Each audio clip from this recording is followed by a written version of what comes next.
Magandang umaga po sa inyong lahat.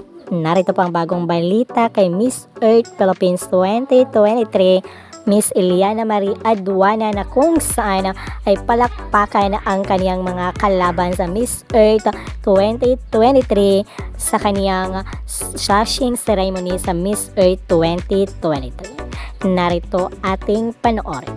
Kaya patuloy po tayong nakatutok sa channel na ito para sa iba pang informasyon. At tingnan po natin na si Miss Eliana Marie Aduana ay pagdating sa kanyang communication skills ang pag-uusapan ay nanglalangon po ito ng mikrofon. At pagdating naman sa kanyang pasarela ay ang laki ng improvement ng ating kandidata na si Miss Earth Philippines, Miss Eliana Marie Aduana.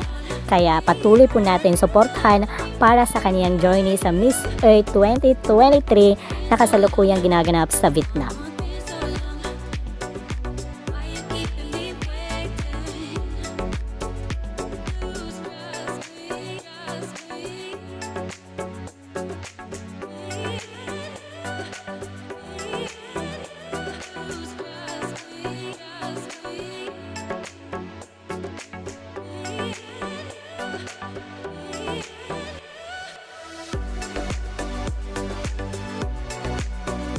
Ano kaya ang masasabi mo rito? I-comment mo dyan sa comment box at huwag kalimutang mag-subscribe para always updated.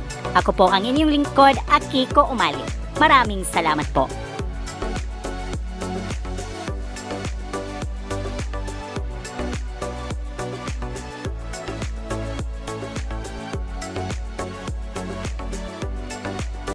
Kung bago ka lang sa aking channel, huwag kalimutang mag-subscribe and click the bell para always updated sa bagong kaganapan.